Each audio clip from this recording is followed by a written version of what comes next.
el incienso o la incensación. En este momento es muy propio hablar del incienso. Usualmente en la liturgia se utiliza el incienso para diferentes momentos, en la procesión de entrada, en la lectura del Evangelio, en el momento de lo ofertorio, que es el momento en el que lo estamos explicando, y en muchos lugares también se utiliza durante la consagración. Pero no solamente es en esta parte o en la Eucaristía donde se usa el incienso. También lo podemos ver en algunas procesiones, en algunas veneraciones e incluso en los funerales también lo utilizamos para inciensar el cuerpo o el cadáver de aquel hermano por quien estamos orando, recordando que es templo del Espíritu Santo y de una u otra forma traer a la memoria el grato recuerdo y el respeto y la veneración por los restos de nuestro hermano. En este momento hablemos del incienso. En muchas culturas se utiliza el incienso o algunos aromas, ¿verdad?, que tienen un contexto de espiritualidad o de veneración. Por ejemplo, en la cultura latinoamericana se utilizaba mucho el copal para las celebraciones religiosas.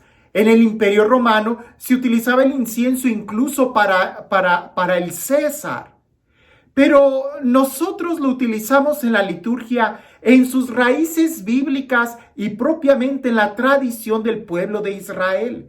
De ahí es donde nosotros heredamos esta costumbre del incienso y que además tiene un alto significado bíblico, como lo podemos ver en el libro del Apocalipsis e incluso en el libro del Éxodo, donde se empieza a describir que en el pueblo de Israel, durante la mañana en el templo se ofrecían sacrificios y ya en la tarde se quemaban perfumes e incienso con diferentes aromas y bálsamos que produjeran un agradable aroma. Esto lo puedes leer en Éxodo capítulo 30 versículo 1 y en el libro de Reyes, Primera de Reyes, capítulo 6 versículos del 20 al 21. El humo blanquecino y aromático del incienso simboliza las oraciones, las plegarias que cada creyente, que cada cristiano eleva ante el Creador.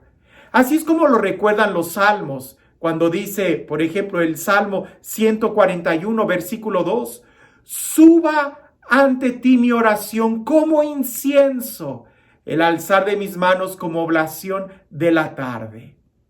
Por eso el incienso se usa siempre en un contexto de oración o de veneración, donde queremos acompañar esa celebración o ese momento con una oración y deseamos que así como el incienso, el humo sube al cielo, que así suba nuestra oración a la presencia de Dios.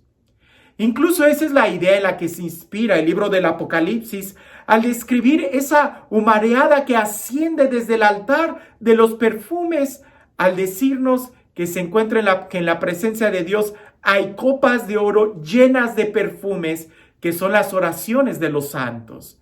Esto lo puedes leer en el libro del Apocalipsis, capítulo 5, versículo 8, capítulo 8, versículos del 3 al 4. Y pudiéramos encontrar muchos versículos que nos van a estar hablando del incienso. Incluso en el templo de Israel había un altar de madera cubierto, laminado con oro, en donde ahí continuamente se quemaban esos inciensos o perfumes para que subiera ese humo al cielo. Nuevamente, como signo de la oración que el pueblo allá afuera estaba ofreciéndole a Dios. De la misma manera, como decían los profetas, que los holocaustos, los toros, los carneros, tampoco el incienso en algún momento fueron agradables a Dios.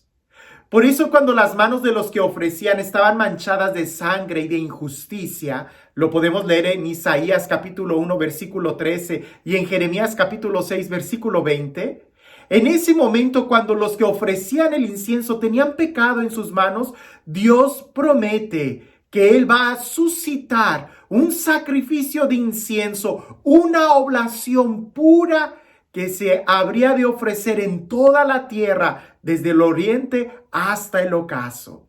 Lo podemos leer en Malaquías capítulo 1, versículo 11.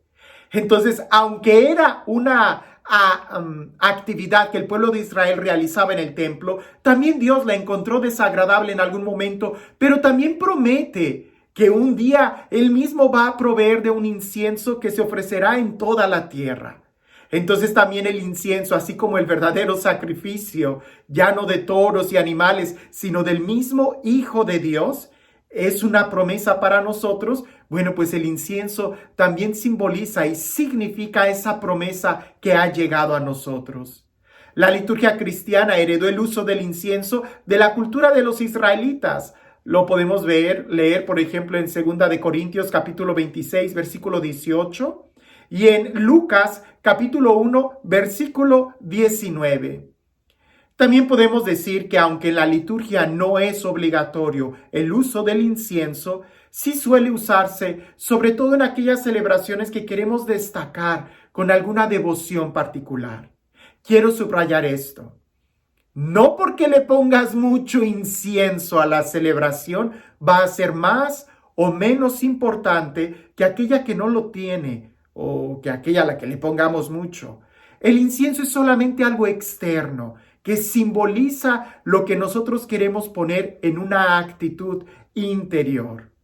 Ahora, como en los tiempos bíblicos, tampoco nosotros debemos esperar que el incienso sea traído de países lejanos, porque usualmente nosotros queremos, o cuando se trata de comprar o de proveer incienso para la liturgia, casi siempre queremos que sea incienso del Medio Oriente, ¿no? De Jerusalén, de Israel, de aquellas tierras. Y también en la Sagrada Escritura decía que no necesitábamos esperar un incienso material traído de lugares lejanos o muy costoso, sino más bien el incienso que Dios quiere es el de nuestro corazón. Lo podemos leer en Isaías capítulo 60, versículo 6 y en Mateo capítulo 2, versículo 11. Es el incienso de nuestro corazón. Nuestro corazón debiera de ser esa brasa ardiente en donde continuamente se está quemando un incienso agradable a Dios. Cuando nosotros veamos que están incensando el altar o que está ese aroma que se eleva al cielo, preguntémonos, ¿también mi corazón está encendido y se está quemando ese incienso a la presencia de Dios? O quizás ya está apagado, o peor aún, pudiera ser un aroma agrio, rancio, de alguien que no tiene nada que ofrecer. Por eso en ese momento de la liturgia, si se usa incienso, únete a ese incienso, une tu oración, tu plegaria, para que también suba a la presencia de Dios. Y si no usan incienso, pues presenta tu corazón como ese incienso de agradable aroma que sube a la presencia de Dios.